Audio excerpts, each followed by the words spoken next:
Assalamualaikum dear students, I hope you are all fine and doing great. Our today's topic of discussion is continuation of chemical coordination. हम basically chemical coordination को discuss कर रहे थे. Chemical coordination मैंने दो terms बोली थी, one is the gland, other is the hormone. मैंने बताया था ग्लैंड ऐसा स्ट्रक्चर है जो हार्मोन सिक्रीट करता है, खारिज करता है, और हार्मोन आपका केमिकल मैसेंजर है जो ग्लैंड से प्रोड्यूस होता है और अपने टारगेट सेल पे जाके इफेक्ट करता है, जो भी उसने रिस्पॉन्स प्रोड्यूस करवाना था वो करवा देता है. मैंने आपको कल ये बात की थी, there are multiple glands in our body. हमारे बॉडी के अंदर ग्लैंड्स मल्टीपल हैं, और लेकिन इसमें मैंने एक और आपको फर्क बताया था, एंडोक्राइन और एक्सोक्राइन. मैंने कहा था जो एंडोक्राइन ग्लैंड्स हैं दो ज्यादा ductless gland, mean they don't contain duct. उनकी डक्ट्स नहीं होती, ट्यूब्स नहीं होती, तो उनकी जो सेक्रेशंस है उनको ब्लड के अंदर, ब्लड स्ट्रीम के अंदर डाल दिया जाता है. Were talking about the exocrine gland, जो एक्सोक्राइन ग्लैंड होते हैं ना, ये डक्ट कंटेनिंग ग्लैंड होते हैं. इनकी सिक्रीशन को इनकी टारगेट पोजीशन तक ले जाने के लिए, डेस्टिनेशन तक ले जाने के लिए आपके क्या हो सकते हैं, ट्यूब्स होती हैं. Is it clear? यहां तक मैंने आपको चीजें क्लियर कर दी हुई हैं. एनीवेज, अब हम देखते हैं जो एंडोक्राइन ग्लैंड्स हैं. एंडोक्राइन ग्लैंड के सबसे जो मास्टर ग्लैंड है ना, वो पिट्यूटरी ग्लैंड है. क्लियर? अब इसको बाद में देखते हैं, लेकिन पहले मैं आपको थोड़ा सा एक आइडिया दे दूं. ये चंद एक एग्जांपल्स देखे हुए हैं जो ग्लैंड्स के आपके बॉडी के अंदर. इंसानी जिस्म में अहम एंडोक्राइन ग्लैंड्स, ये आपसे एग्जांपल्स पूछी जा सकती हैं. क्या उसे कहते हैं? थायराइड ग्लैंड है, ये पिट्यूटरी ग्लैंड है, ये पिट्यूटरी ग्लैंड है. This is the thyroid gland, और थायराइड ग्लैंड के पीछे पैराथायराइड ग्लैंड होता है. फिर आपका पैंक्रियाज है. अच्छा, ये डोल काम करता है, ये एंडोक्राइन भी करता है और एक्सोक्राइन भी करता है. अब एंडोक्राइन कैसे, एक्सोक्राइन कैसे, मैंने लास्ट वीडियो में आपको जस्टिफाई कर दिया था. क्लियर? और आपका जो एड्रीनल ग्लैंड है वो आपकी वैसे किडनी के ऊपर है. ओवरीज हैं, ये फीमेल में होती हैं. टेस्टिस हैं, ये मेल में होती हैं. क्लियर? ये सारी बातें हम एग्जाम्पल्स हैं.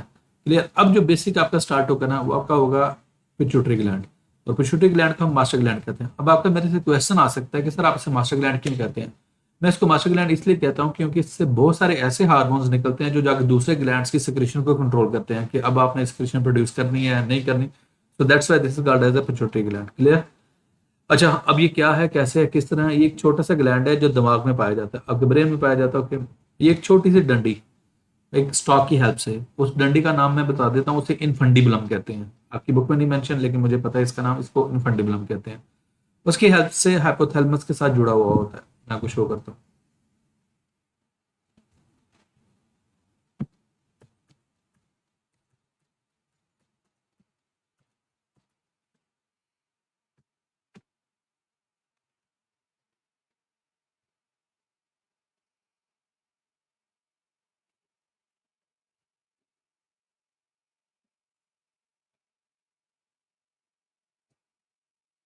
अब इस डायग्राम में देखें, ये ऊपर हाइपोथैलेमस है, ये क्या हो सकते हैं, नीचे आपके क्या हो सकते हैं, पिट्यूटरी ग्लैंड है, और ये मिड में ये जो स्टॉक लाइक स्ट्रक्चर है, that is called as a infundibulum. इसे हम क्या नाम देते हैं?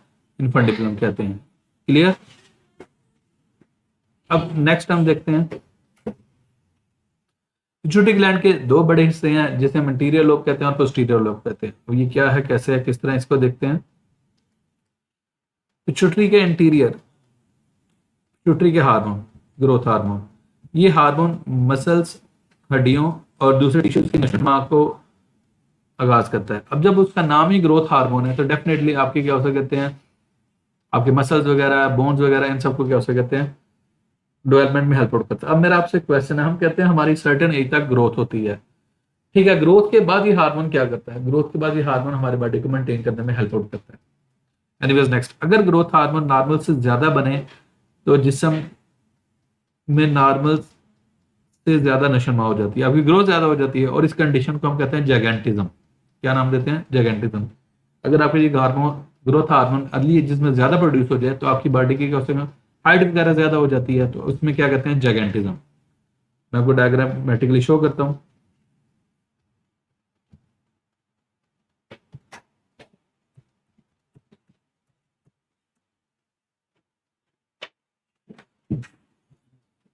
This is the example of gigantism. ये क्या उससे कहते हैं, जैगेंटिज्म की एग्जांपल है. आपकी नॉर्मल, अब नॉर्मल हाइट वगैरह होगी. एनीवेज नेक्स्ट, दूसरी तरफ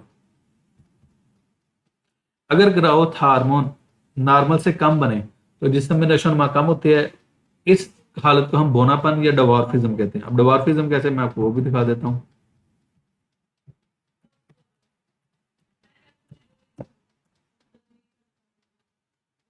this is the example of dwarfism, ये डवार्फिज्म की एग्जांपल है। क्लियर? अच्छा, अब एक और थर्ड कंडीशन होती है जो यहाँ पे आपके मेंशन नहीं है बुक में। हम कहते हैं ग्रोथ हार्मोन सम टाइम पता है क्या प्रोड्यूस होता है, लेकिन लेट एज में प्रोड्यूस होता है। लेट एज से मुराद आपकी क्या, उसे कहते हैं जो 12 13 14 15 साल में नहीं प्रोड्यूस होता, ये 20 21 22 24 25 साल के जाके राउंड अबाउट प्रोड्यूस हो जाता है। इस कंडीशन को हम नाम देते हैं एक्रोमेगाली। अब एक्रोमेगाली कैसे वो भी दिखाता हूँ आपको।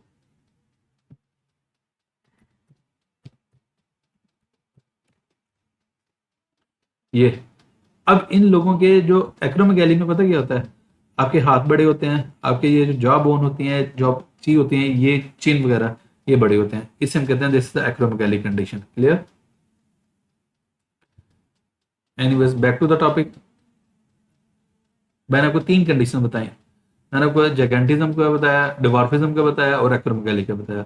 दो आपकी बुक में मेंशन है, जैगेंटिज्म और डिवार्फिज्म। एक्रोमेगाली नहीं मेंशन, मैंने आपको जस्टिफाई कर दिया। Next, adrenocorticotropic hormone. अब ये क्या कहते हैं, ये हार्मोन एड्रीनल कॉर्टेक्स ग्लैंड को अपने हार्मोन बनाने की तहरीक देता है। मीन ये जाके एड्रीनल ग्लैंड को बताता है कि आप अपना हार्मोन प्रोड्यूस करो। अब क्वेश्चन आता है, मैं तो बोल रहा हूँ एड्रीनल ग्लैंड और ये बात कर रहा है एड्रीनल कॉर्टेक्स की, फर्क क्या है? मैं आपको शो करता हूँ।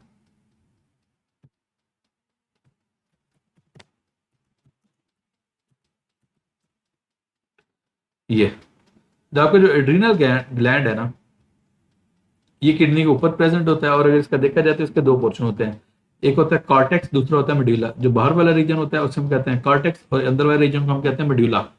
अब जो वो कह रहे हैं एड्रीनल कॉर्टेक्स, तो इसकी बात कर रहा है, ये रीजन की बात कर रहा है जो एड्रीनल कॉर्टेक्स बाहर वाला रीजन, इसको आपको कहता है जी आप अपने हार्मोन प्रोड्यूस करो। क्लियर? एनीवेज नेक्स्ट देखते हैं। TSH जिसे हम कहते हैं thyroid stimulating hormone, as a name indicate, जैसे कि नाम बता रहे हैं कि ये जाके एड्रीनल सॉरी थायराइड ग्लैंड को इंटीमेट करेगा, उसे क्या उसे कहते हैं पुश करेगा अपना हार्मोन प्रोड्यूस करो। क्लियर? तो वो आपका क्या आ जाएगा, TSH thyroid stimulating hormone, thyroid gland को करेगा। और थायराइड ग्लैंड क्या करेगा, थायरॉक्सिन वगैरह प्रोड्यूस कर देगा। Okay next, luteinizing hormone. अब ये हार्मोन फीमेल से लिंक्ड है, इसे हम कहते हैं ल्यूटिनाइजिंग हार्मोन। कहते हैं ये हार्मोन मादा में ओवरी से अंडर मीन एग, फीमेल के अंदर एग फॉर्मेशन में इन्वॉल्व होता है, निकालने यानी ओवुलेशन के अमल का जिम्मेदार है। क्लियर? नर मतलब मेल में टेस्टिस को सेक्स हार्मोन बनाने की तहरीक देता है। ओके, इंटीरियर लोब एक और हार्मोन जिसे हम फॉलिकल स्टिमुलेटिंग हार्मोन भी कहते हैं, ये नर और मादा में रिप्रोडक्टिव सिस्टम के फाल में किरदार अदा करता है। मेल और फीमेल दोनों में क्या सकते हैं, उसके नॉर्मल जो रिप्रोडक्टिव सिस्टम है, मीन मेल के अंदर स्पर्म की नॉर्मल प्रोडक्शन वगैरह, फीमेल के अंदर एग की नॉर्मल प्रोडक्शन वगैरह, ग्रोथ वगैरह, इन सारी चीजों में ये इन्वॉल्व होते हैं। क्लियर? नेक्स्ट, पिट्यूटरी के पोस्टीरियर लोब के हार्मोन। अब जो पोस्टीरियर लोब है उसके हार्मोन की क्या बात है।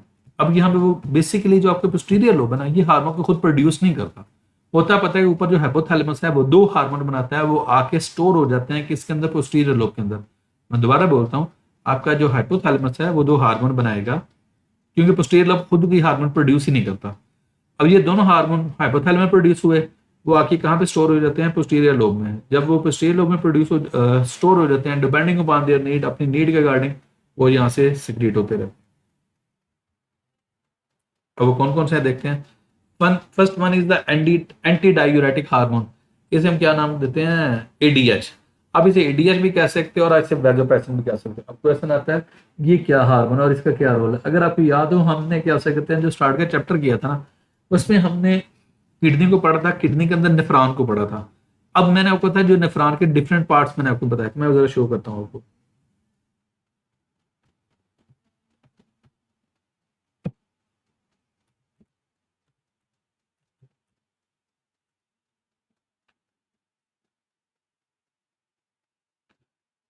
ये एक नेफ्रॉन की जर्नलिस्ट डायग्राम है। मैंने आपको बताया था ग्लोमेरुलर सैबोमेन कैप्सूल है, प्रॉक्सिमल कन्वोल्यूटर ट्यूब्यूल है, लूपा पेनले है, डिस्टल कन्वोल्यूटर ट्यूब्यूल है, कलेक्टिंग डक्ट है। मैंने आपको यहाँ पे बताया था कि यहाँ पे वाटर की क्या होती है, रीअब्जॉर्प्शन। तो जो वाटर की रीअब्जॉर्प्शन है ना, उसमें जो इन्वॉल्व होता है ना, उसे हम कहते हैं ADH। ये हार्मोन होता है ADH, एंटी डायूरेटिक हार्मोन। इसका दूसरा नाम वैसोप्रेसिन, आप वैसोप्रेसिन भी कह सकते हैं और इसे आप ADH भी कह सकते हो। इसे वैसोप्रेसिन भी कहते हैं। ये हार्मोन गुर्दों में नेफ्रॉन से पानी की वापसी रीअब्जॉर्प्शन को तेज करता है। तो वही बात जो मैंने आपको की, वाटर की क्या करवाता है, रीअब्जॉर्प्शन। अच्छा, एक मैं चीज आपको बता दूं, हम ना एक डिजीज की बात करते हैं जिसे हम कहते हैं डायबिटीज मेलिटस, जिसे हम शुगर कहते हैं। ठीक है, वो शुगर है। तो उसको डायबिटीज मिलाइटिस कहते हैं। एक और डिजीज होती है हम कहते हैं जिसे डायबिटीज इंस्पाइडस कहते हैं। क्वेश्चन आता है ये दोनों क्या बीमारी हैं। शुगर आपको तब होती है जब आपका इंसुलिन प्रॉपर प्रोड्यूस नहीं हो रहा होता, तो उसमें क्या होगी, फ्रीक्वेंट यूरिनेशन, आप बार बार पेशाब के लिए जाते हो, वो आपकी ये चीज है, वो इंसुलिन की वजह से होती है। जो डायबिटीज इंस्पाइडस है ना, वो क्या हो कहते हैं इस हार्मोन की वजह से होती है। अगर आपके क्या हो कहते हैं एडीएच प्रॉपर प्रोड्यूस नहीं ना हो रहा, तो क्या हो कहते हैं फिर भी आपका क्या हो कहते हैं यूरिन ज्यादा आएगा, आप बार बार पेशाब के लिए जाओगे। ये आपको शुगर नहीं है लेकिन वो इस हार्मोन की वजह से है। क्लियर? मैंने आपको सिंपल एग्जाम्पल नहीं मीन इंफॉर्मेशन दे दी। एक डायबिटीज मिलाइटिस की बात की, दूसरा डायबिटीज इंस्पाइडस। डायबिटीज मिलाइटिस किसकी वजह से है? इंसुलिन की वजह से है। डायबिटीज इंस्पाइडस किसकी वजह से है? एडीएच की वजह से है। Anyways next, oxytocin. अब ये भी एक हार्मोन है। ये हार्मोन बच्चे की पैदाइश के दौरान, यानी बच्चा था यूट्रस में सिकड़ाओ की मीन जो बेबी की डिलीवरी होती है ना, जब उसकी बर्थ होती है, तो उसके क्या उसे कहते हैं यहाँ पे ये हेल्प आउट करता है। ये माँ की छाती से दूध के निकलने की भी तहरीक देता है। ओके, ये मिल्क प्रोडक्शन में भी हेल्प आउट करता है। अगर आपको याद हो, अगर कुछ लोग गाँव देहातों से ना, अगर किसी ने भैंसें वगैरह रखी हुई हैं, तो वो भैंसों को दूध देने के एक इंजेक्शन लगाते होते थे। मैं आपको दिखाता हूँ जरा।